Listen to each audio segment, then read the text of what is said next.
e controlar a demanda jogando a inflação para baixo. Só que ele mesmo, na outra ponta, joga a inflação para cima com seus preços administrados. Ou seja, é uma política absolutamente contraditória.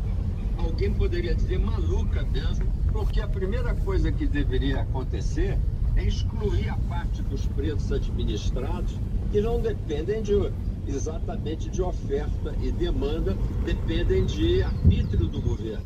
E o governo arbitrariamente está contribuindo para a inflação ficar fora da meta. Os preços administrados ficaram fora da meta. Assim como também devo reconhecer e informar a todos que a área de serviços, de um modo geral, que vão desde os serviços pessoais até educação e vários outros tipos de prestações que não têm, vamos dizer, o benefício da concorrência mais ampla internacional, eles também estiveram na faixa de 6% e continuam pressionando. Portanto, nós vamos entrar no ano de 2026, apesar de tudo, já dentro da meta e aguardando que o Banco Central, na primeira reunião, já sinalize uma redução ainda que de 0,25% para iniciar um processo de baixa mais do que necessário e urgente para diminuir a pressão sobre o contribuinte e as empresas brasileiras que estão sufocadas por custos financeiros. Professor Paulo Rabelo de Castro, peço que o senhor continuar aqui conosco. Eu só vou chamar agora direto de Brasília o repórter Rodrigo Vilela, porque ele tem informação justamente sobre o primeiro assunto que a gente tratou aqui com o senhor, o Banco Master, e essa operação da Polícia Federal hoje, com o nome de um novo envolvido nas buscas que são realizadas agora pela Polícia Federal. O que é, em Vilela? João Carlos Mansur, ex-presidente da gestora de fundos Reag Investimentos. Ele aparece como um dos alvos desta segunda fase da Operação Compliance Zero, operação que está nas ruas desde as primeiras horas desta quarta-feira. A ação da Polícia Federal que apura a suposta concessão de créditos fraudulentos do Banco Master. Então, além de João Carlos Mansur, ex-presidente da gestora de fundos Reag Investimentos, temos também registrado já a prisão de Fabiano Campos Zettel, cunhado de Daniel Volcaro. Essa prisão que aconteceu ontem para a deflagração dessa etapa de hoje da Operação Compliance Zero, e também um outro investidor empresário alvo da operação, que é Nelson Tanuri, além, claro, do banqueiro, dono do Banco Master, Daniel Volcaro. Thaís. Seu Rodrigo Vilela, direto de Brasília. Professor Paulo Rabelo de Castro volta aqui com a gente. Para a gente fechar nossa conversa, eu queria deixar mais uma dúvida em relação a esse caso do Banco Master, professor, que é a seguinte: a gente viu que houve uma gestão fraudulenta de uma instituição financeira que ficou grande.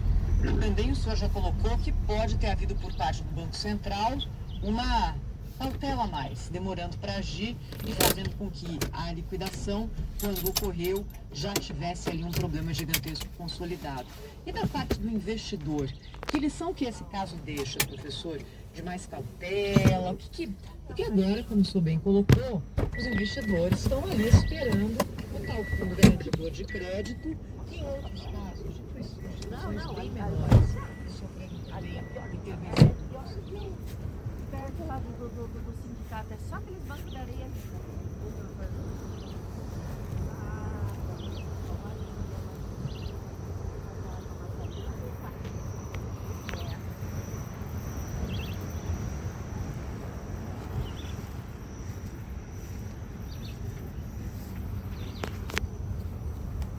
Aquela coisa ali.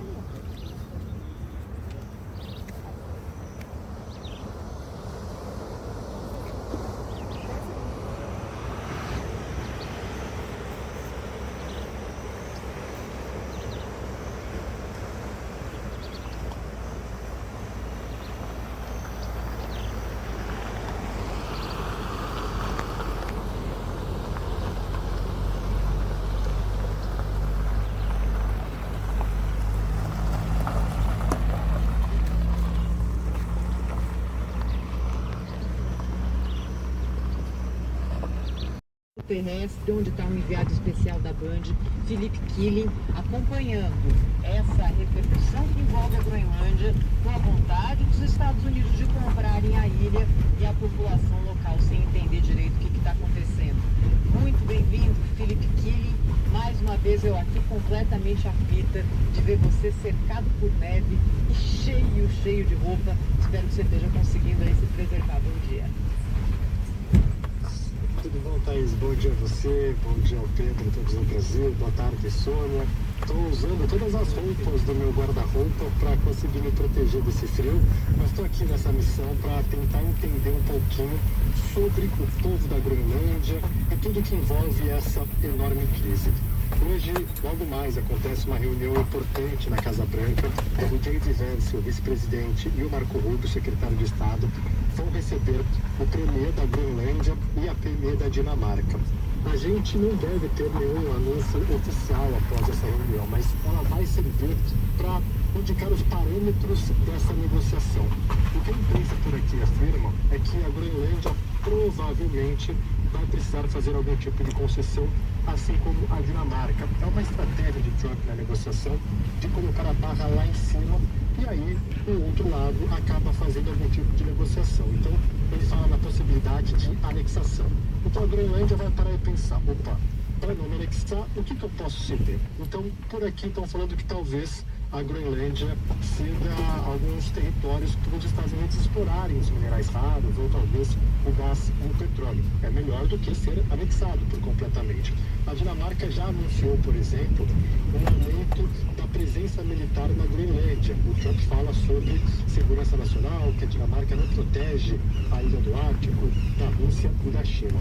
A OTAN também está planejando trazer mais soldados para cá, também para enviar um recado ao presidente dos Estados Unidos. Nossa, para vir caminhando, acho que ia ser difícil. Qual será o anúncio? Eu conversando com para vir caminhando desses aqui, e nenhum me disse que quer ser americano, parte dos Estados Unidos. Isso não significa que não existem groenlandeses que querem fazer parte dos Estados Unidos, mas é um grupo bem pequeno. Uma pesquisa recente mostrou que 85% não quer ser anexado pelos Estados Unidos. Você tem cerca de 10% indecisos e 5% que acreditam que seria uma boa. Um líder de um desses grupos pró-Trump acabou precisando deixar a Groenlândia. Ele disse que recebeu ameaça de morte e foi agredido na rua.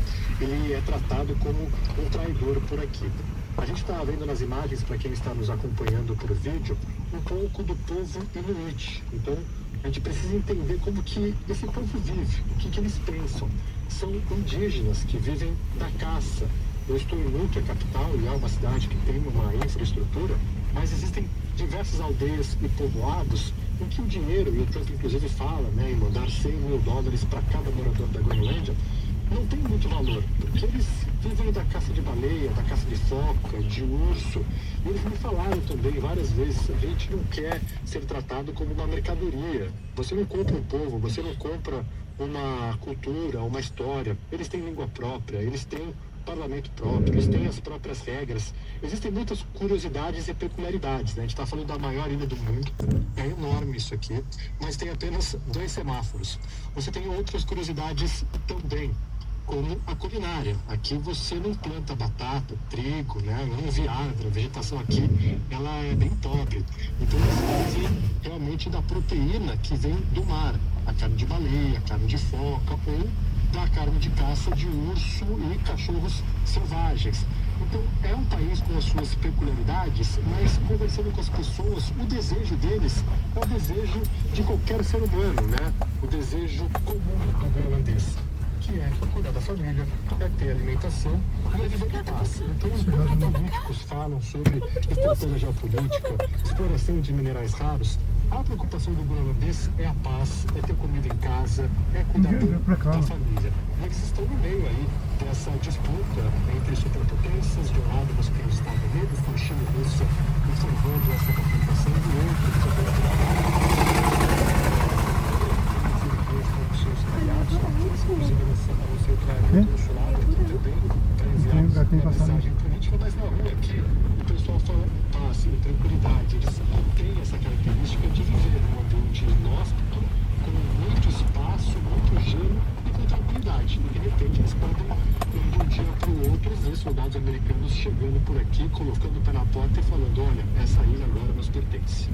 O Kili, tem muita curiosidade, né, sobre a Groenlândia que está sendo indagada aqui pela nossa audiência depois da sua participação ontem, né, que rendeu muita discussão ao longo do dia na Rádio Bandeirantes.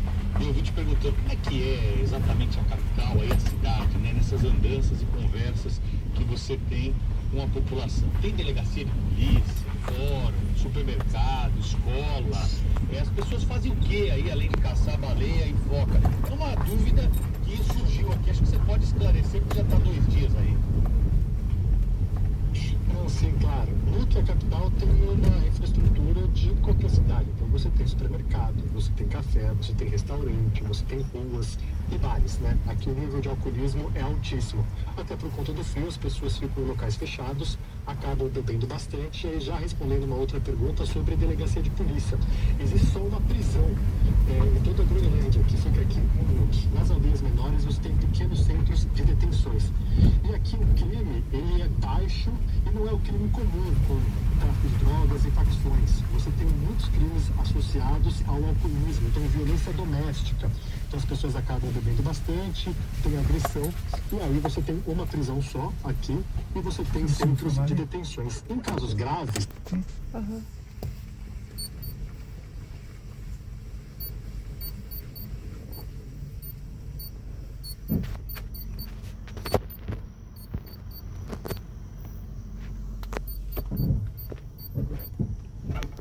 de plástico e saiu puxando.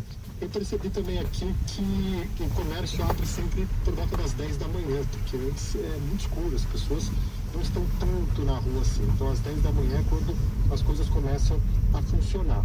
Bom, outra curiosidade, só tem 2 semáforos em toda essa ilha enorme, né? E é uma ilha que, para ter uma ideia, ela corresponde aos territórios somados da Espanha, da Itália, da França, da Alemanha, da Polônia e da Grécia. E são 2 semáforos.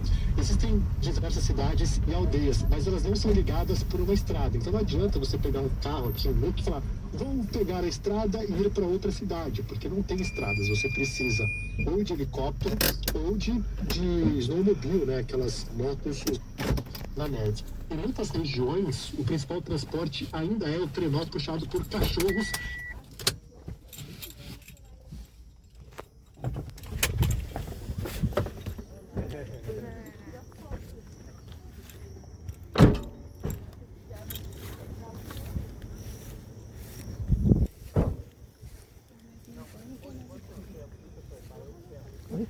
Eu mesmo invento as coisas e eu mesmo cago na calça.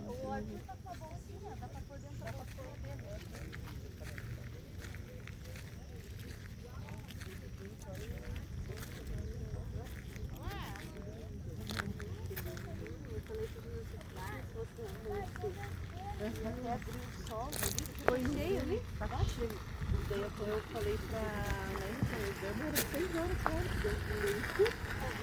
daí eu falei pra ela, ó, hoje eu dia saindo. Só que começando a sair, começando a fechar. Mas daqui a pouco não vai.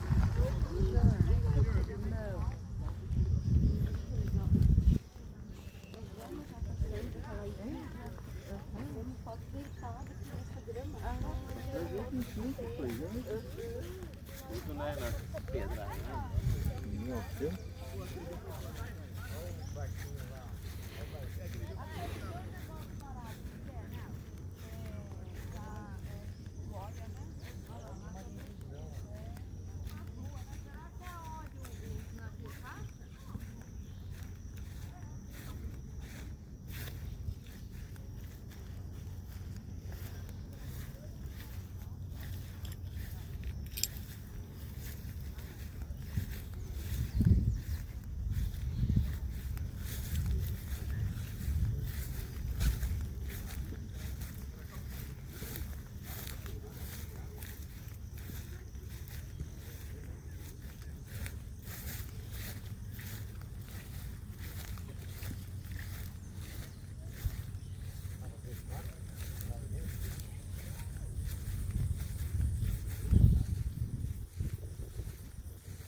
podemos ir no museu já.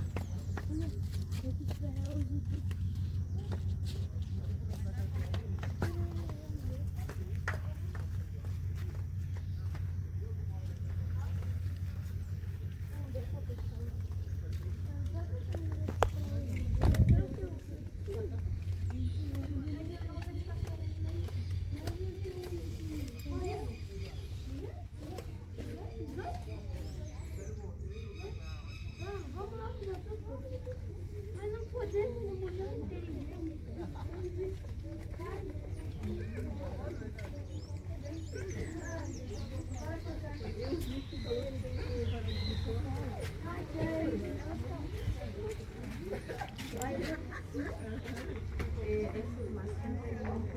Aí é onde eles guardavam. Colocava roupa e lavava foi muito bom. E ela centrifugava também.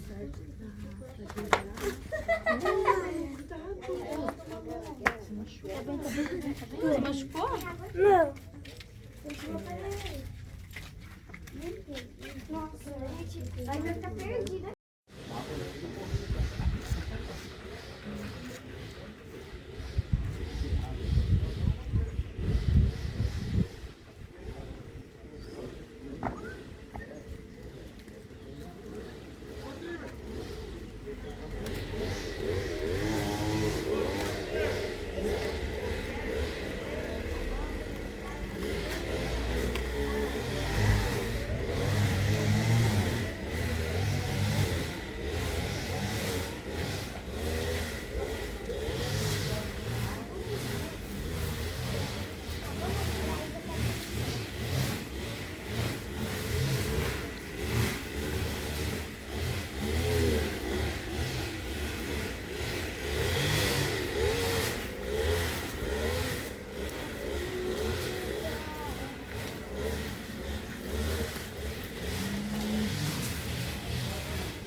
Não puxa não, senão vai desmanchar. Olha aqui, essa primeira vaga. Para não ter distância, né?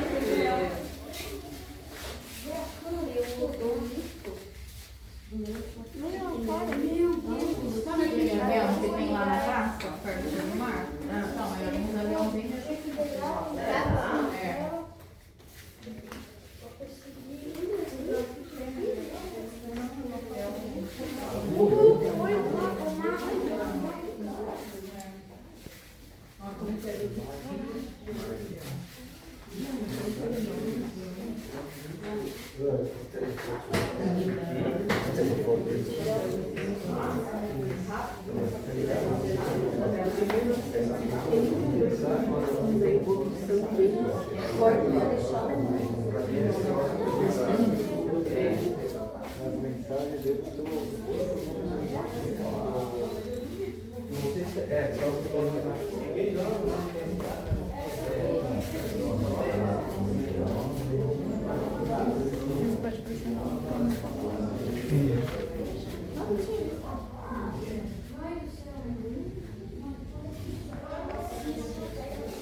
E afundar o navio.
Pega aquele canhão lá, suplemento dele.